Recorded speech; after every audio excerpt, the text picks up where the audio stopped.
নমস্কার দর্শক বন্ধুরা, রেস স্পোর্টসের পর্দায় সকলকে স্বাগত। আমরা এখন দাঁড়িয়ে রয়েছি মিয়ামি স্টেডিয়ামে। কিছুক্ষণ আগেই এই মাঠেই স্কটল্যান্ডকে 3-0 গোলে হারিয়ে দিয়েছেন ব্রাজিল। আমরা কিছুক্ষণ আগে এই মাঠেও দেখতে পেলাম সাম্বা ঝলক। 981 দিন বাদে এই মাঠে নেইমারের প্রত্যাবর্তন। সব কিছুই নিয়েই আমি কথা বলে নেবো আমার সহকর্মী সৌরভের সাথে। সৌরভ, এতদিন বাদে নেইমার এই মাঠে আবার নামলেন ব্রাজিলের জার্সি গায়ে। তারপরে নেইমারের সাথে যে ছোট ছোট টাচ খেলা ভিনিসিয়াস জুনিয়রের, কেমন লাগলো নেইমারের ওই 16 মিনিটটা? নেইমারের 16 মিনিট বলার আগে প্রথম কথা, ব্রাজিল ম্যাচ নিয়ে যদি বলতে হয় ভিনিসিয়াস জুনিয়রকে নিয়ে বলতে হবে। নেইমারের প্রত্যাবর্তন ম্যাচে আলো করে থাকলেন ভিনিসিয়াস। যদি ওই ফাউলটা না দেওয়া হতো হ্যাট্রিক করতেন। এবং ব্রাজিল মিডিয়া, আমরা যখন এখানে ঢুকছিলাম মানে স্টেডিয়ামে, এই মিডিয়া সেন্টার থেকে স্টেডিয়ামে, ব্রাজিলের কিছু মিডিয়ার লোক মানে সাংবাদিক এরম বলতে বলতে যাচ্ছেন ভিনিসিয়াস মেসিকে তাড়া করছে। ঠিক সেই রকম হ্যাট্রিকেও তাড়া করতো ভিনিসিয়াস। সুতরাং মানে নেইমার নিয়ে বলার আগে, নেইমার তো ভাই ম্যাচের অনেক পরে নেমেছে, নেইমার নিয়ে আমি পরে বলতে পারবো। ভিনিসিয়াস জুনিয়র চোখের আরাম ভাই। ওই তিনটে টাচে একটা, আমি জানি না কতজন এটা ফলো করেছেন বা দেখেছে বা কিছু, ওই তিনটে টাচে একটা মাঝমাঠ থেকে একটা ব্যাক হিলে এরকম পাস দিয়ে দুম করে একটা অ্যাটাকে ঢুকে গেল, ওটা ফিনিশ করতে পারলো না, একজন দুম করে বাইরে মারলো। সাম্বা, এটাই ব্রাজিল। ভিনিসিয়াসরা এইভাবেই ফিরছে। 3টে ম্যাচ খেলেছে ব্রাজিল গ্রুপ লিগে। মরক্কোর সাথে ম্যাচটা বাদ দিলে কমফোর্টেবল উইন, মানে সব কটাই দুটোই কমফোর্টেবল উইন, আগের ম্যাচেও এই ম্যাচেও। সুতরাং ব্রাজিল তো ফিরছেই, রাউন্ড অফ 32 আশা করি আরও ভালো ফুটবল খেলবে। আর নেইমার নিয়ে যদি বলতে যাই, ভাই 10 মিনিট 15 মিনিট ফুটবল খেলেছে, সময় দাও। 980 দিন, 981 দিন, মানে কোথাও 981, কোথাও 980, এখানে 980, ইন্ডিয়ায় 981 দিন পর নেইমার মাঠে নেমেছে। সুতরাং ভাই একটু টাইম দাও। আর টার্গেট যদি ঠিক থাকে জীবনে, কি করা যায়, নেইমার তার সবথেকে বড় উদাহরণ। ম্যাচের পর কাঁদলেন, সবাইকে কাঁদালেন। ম্যাচের প্রায় 1 ঘন্টা হয়ে গেছে, তখনও ওই ফটোগ্রাফার জোনে দেখলাম প্রচুর মানুষ ঘিরে দাঁড়িয়ে আছে। তুমি আমাকে বললে ভাই ওখানে কি হচ্ছে, আমি বললাম যে কিছুই হয়নি, নেইমার দাঁড়িয়ে কাঁদছে। আমি শিওর, আমি দেখিও নি তখন, কারণ আমার পক্ষে দেখা সম্ভব না মাঠের প্রান্ত থেকে প্রান্ত। ঠিক যাওয়ার সময় তাই দেখলাম, নেইমার কাঁদছেন, নেইমার সবাইকে কাঁদালেন। এইভাবেই ফিরতে হয় নেইমারদের।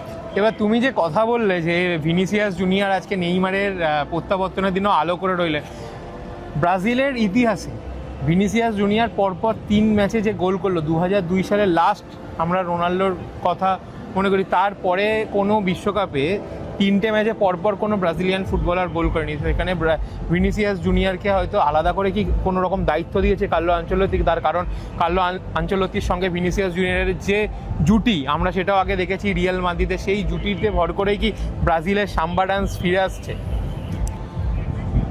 পঞ্চম প্লেয়ার হিসাবে ভিনিসিয়াস জুনিয়র ব্রাজিলের গ্রুপ লিগের 3টে ম্যাচে গোল করলেন। রোনাল্ডো নয়, রোনাল্ডোর পর, মানে একই ইয়ের পর ভিনিসিয়াস জুনিয়র যিনি ব্রাজিলের গ্রুপ লিগের সব কটা ম্যাচে গোল করলেন।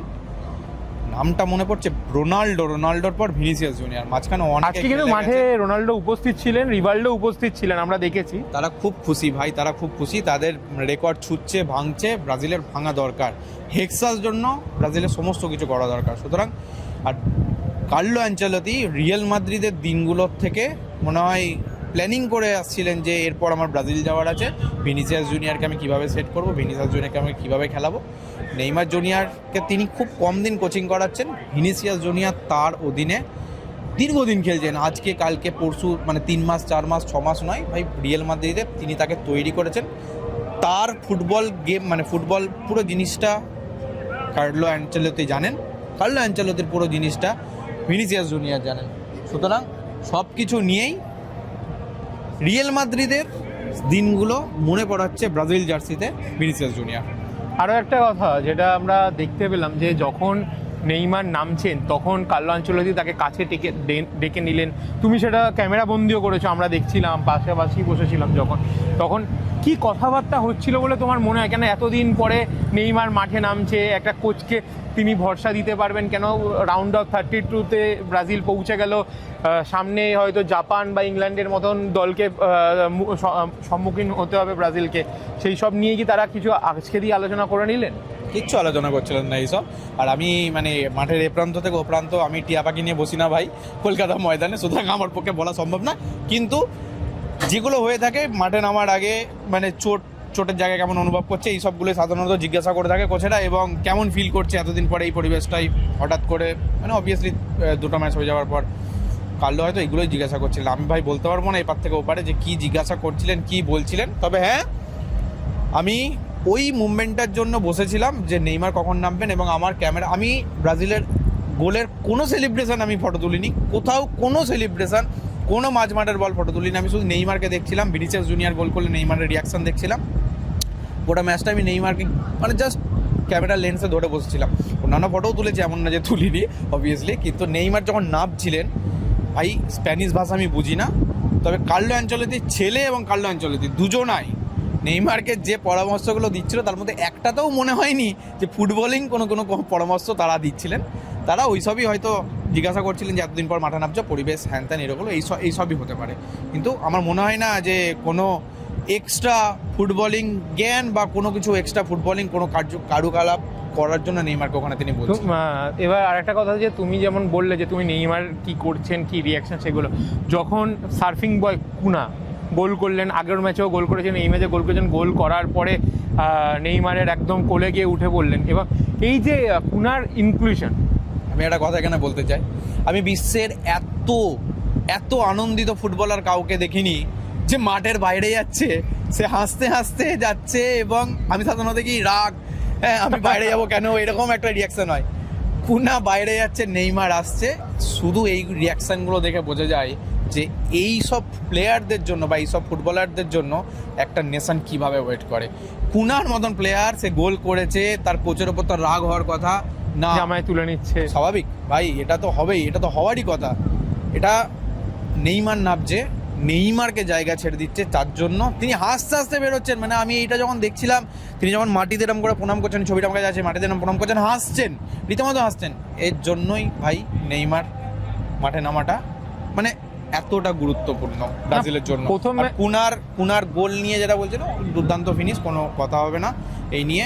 তবে হ্যাঁ, মানে আরও ইনভলভমেন্ট দরকার, মানে এটা আমার মনে হয়েছে, এটা আমি ওপিনিয়ন কিছু দিচ্ছি না অবভিয়াসলি, কিন্তু এটা আমার মনে হয়েছে জাস্ট কুনার একটা স্ট্রাইকার, ব্রাজিলের মেন স্ট্রাইকার, তার যেরকম হওয়া উচিত, তার গোলের ছটপটানি যেরকম থাকা উচিত। হ্যাঁ জানি, মানে গ্রুপ লিগ ব্রাজিল তখন 2 গোলে এগিয়ে গেছে, ম্যাচটা অনেকটা ছেড়ে দিয়েছে, তখন গ্যালারি চিল্লাচ্ছে নেইমার করে অবভিয়াসলি।